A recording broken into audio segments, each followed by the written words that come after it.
అస్సలాము అలైకుం వరహమతుల్లాహి వబర్కాతుహు. అనంత కరుణామయుడు అపార కృపాశీలుడు అయిన అల్లాహ్ పేరుతో ప్రారంభిస్తున్నాను.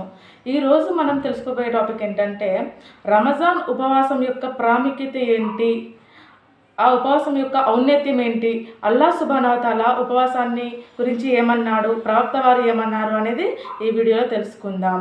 అయితే ఉపవాసం, రోజా అనేది ఇతర ఆరాధనల కంటే భిన్నమైనది. ఇలా నమాజులో మనం మనిషి నిల్చోవడం కానీ, కూర్చోవడం కానీ, రుకు చేయడం, సజ్దాలు లాంటివి చేస్తాం కదా. దీన్ని ప్రతి వ్యక్తి చూడగలుగుతాడా లేడా అంటే చూడగలుగుతారు. మనం నమాజ్ చేస్తున్నప్పుడు మనల్ని చూస్తారు. నెక్స్ట్ జకాత్ విషయంలో కనీసం మనం జకాత్ ఎవరికి ఇస్తున్నాము, తీసుకునే వ్యక్తికైనా తెలుస్తుందా లేదా అంటే తెలుస్తుంది. హజ్ విధిని మనిషి లక్షల మందిని ఎదుట నిర్వహిస్తాడు. హజ్ అనేది హజ్ చేస్తాం కదా, హజ్ యాత్ర, దాన్ని కూడా చాలామంది మనల్ని చూస్తూ ఉంటారు. కానీ ఉపవాస విషయం అల్లాహ్ మరియు దాసుడికి తప్ప ఎవరికి తెలియదు. ఎందుకంటే ఉపవాసం అందరూ లేనప్పుడు మిట్ట మధ్యాహ్నం మనం ఏమైనా తిన్నదైనా అల్లాహ్కు తెలిసిపోతుంది. అది మొత్తం నిష్టంగా మనం ఏం తినకుండా, తాగకుండా, ఉమ్మును కూడా మింగకుండా ఉండాలి.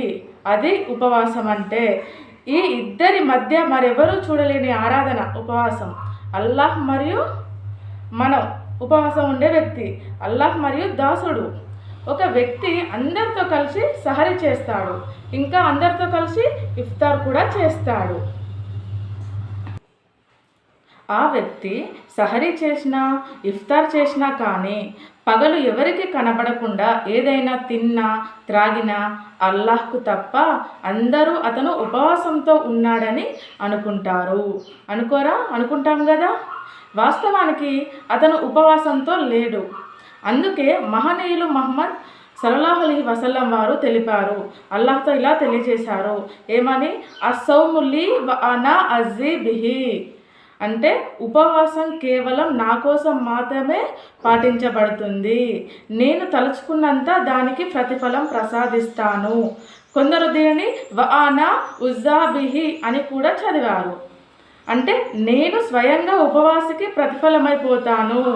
అంటే అల్లాహ్ తన సర్వశుభాలను, దయా దాక్షిణ్యాలతో సహా తనను ఉపవాస కొరకు సమర్పిస్తాను అని ఒక అర్థం. దీని యొక్క అర్థము, మహాప్రవక్త సల్లల్లాహు అలైహి వసల్లం వారు ఉపవాసం యొక్క ప్రాముఖ్యం, దాని ఔన్నత్యం గురించి చాలా వివరణాత్మకంగా తెలియచేశారు. మనిషి చేసే ప్రతి సత్కార్యానికి 10 నుండి 700 రెట్ల దాకా పుణ్యఫలం ప్రాప్తమవుతుంది. కానీ ఉపవాసాన్ని గురించి అల్లాహ్ సుబ్హానహు వ తఆలా ఇలా తెలిపాడు, రోజా విషయం ప్రత్యేకమైనది, అది కేవలం నా కోసం మాత్రమే పాటించబడుతుంది, నేను తలుచుకున్నంత దానికి ప్రతిఫలం ప్రసాదిస్తాను. దాసుడు నా కోసం మాత్రమే తన కోరికలను, అన్నపాల్యాలను మానుకుంటాడు. ఉపవాసం పాటించే వ్యక్తికి 2 సంతోషకరమైన సందర్భాలు ఉన్నాయి. ఒకటి ఉపవాస విరమణ, ఇఫ్తార్ సమయం. 2 అల్లాహ్ను సందర్శించే సమయం. ఉపవాసం పాటించే వ్యక్తి నోటి నుండి వెలువడే వాసన అల్లాహ్కు కస్తూరి సువాసన కన్నా ఇష్టమైనది. ఉపవాసం అనేది డాలు వంటిది. మీలో ఎవరైనా ఉపవాసం పాటిస్తుంటే అతను అశ్లీల వాతావరణానికి, అలజడి, గందరగోళాలకు దూరంగా ఉండాలి. ఒకవేళ ఎవరైనా అతనితో దూషణకు, గొడవకు కానీ, తగాదానికి కానీ దిగితే నేను ఉపవాసం పాటిస్తున్నాను అని చెప్పాలి. మనం ఉపవాసం ఉండి గొడవ పెట్టుకోవద్దు. ఆ గొడవ కాస్త రేషం వచ్చి గొడవ పెద్దదిగా అయితే మాట జారడం అవుతుంది. అలా మాట జారడం వల్ల ఉపవాసం భంగం అవుతుంది కదా. ఎవరిని బాధ పెట్టే మాటలు కూడా ఉపవాసం ఉండి మాట్లాడకూడదు. ఒకవేళ మన ఎదుట ఎవరైనా గొడవ పెట్టుకున్నా కూడా వాళ్లకు సర్ది చెప్పే ప్రయత్నమే చేయాలి. వాళ్లకు తొందరగా శాంతంగా ఉండేటట్టు మనం చేయాలి. హజ్రత్ అబూ ఉమామా రజియల్లాహు అన్హు వారు ఇలా అంటున్నారు, దైవం నాకు ప్రయోజనం చేకూర్చేటటువంటిది ఏదైనా ఉంటే ఒక మంచి ఆచరణ గురించి నాకు హితబోధ చేయమని ప్రవక్త సల్లల్లాహు అలైహి వసల్లం గారిని అభ్యర్థించాను. అప్పుడు ప్రవక్త సల్లల్లాహు అలైహి వసల్లం వారు ఇలా అన్నారు, ఉపవాస వ్రతాన్ని పాటించు, దానికి మించిన సదాచరణ మరొకటి లేదు అని అన్నారు. హజరత్ అబూ హురైరా రజియల్లాహు అన్హు ఉల్లేఖనం ప్రకారం దైవప్రవక్త సల్లల్లాహు అలైహి వసల్లం వారు ఇలా ఉపదేశించారు: ఏ వ్యక్తి అయితే పూర్తి విశ్వాస స్పృహతో ఆత్మ పరిశీలన భావంతో రమజాన్ ఉపవాసాలు పాటిస్తాడో అతని పూర్వ పాపాలన్నీ క్షమించబడతాయి. మాషా అల్లాహ్, అల్లాహు అక్బర్. హజరత్ అబ్దుల్లా బిన్ ఉమర్ రజియల్లాహు అన్హు ఉల్లేఖనం ప్రకారం మహనీయులు ముహమ్మద్ సల్లల్లాహు అలైహి వసల్లం వారు ఇలా తెలియజేశారు: ఉపవాసం, దివ్య ఖురాన్ ఇవి రెండు పరలోకంలో దాసుని కోసం సిఫారసు చేస్తాయి. ఉపవాసం మరియు దివ్య ఖురాన్ దాసుని కోసం సిఫారసు చేస్తాయి. ఉపవాసం అంటుంది: ఓ నా ప్రభు, నేను నా దాసుని పగలంతా అన్నపానీయాలకు మనోవాంఛలకు దూరంగా ఉంచాను. ఇతను దానికి శిరస వహించాడు. అందువల్ల ప్రభు, ఇతన్ని మోక్షానికై నా సిఫారసును స్వీకరించు అని ఉపవాసం అంటుంది.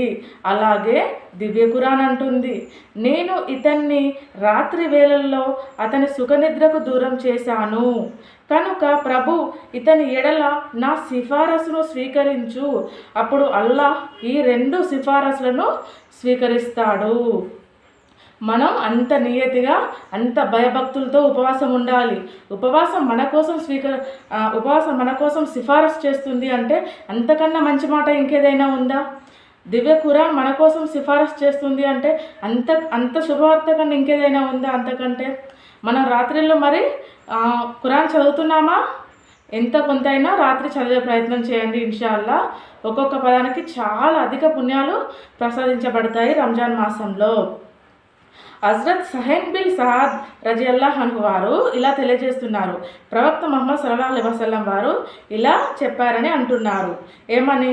స్వర్గ ద్వారాలలో ఒక ప్రత్యేకమైన ద్వారం ఉంది. దాని పేరు రయ్యాన్.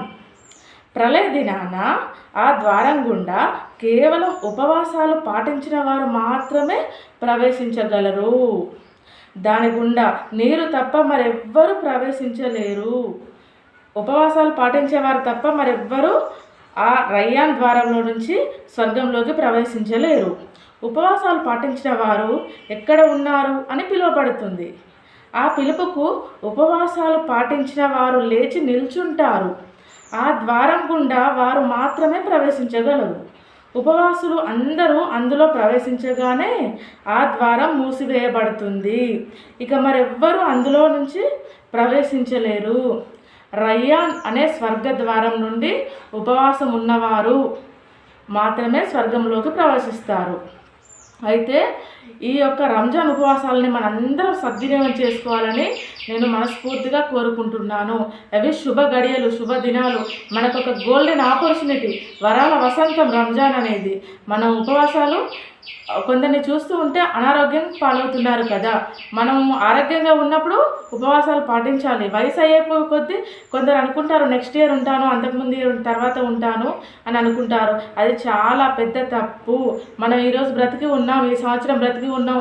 అల్లాహ్ సుబ్హానహు వ తఆలా మనకు ఒక ఛాన్స్, ఆపర్చునిటీ ఇచ్చాడు. ఏంటి? మన యొక్క పుణ్యాలను మూట వేసుకునే ఛాన్స్, మన యొక్క పుణ్యాలను పోగు చేసుకునే అవకాశం మనకు అల్లాహ్ సుబ్హానహు వ తఆలా ఇచ్చాడు. కాబట్టి మనం ఉపవాసం ఉండాలి, మనం పుణ్యాలు సంపాదించుకోవాలి, మన స్వర్గానికి వెళ్ళాలి.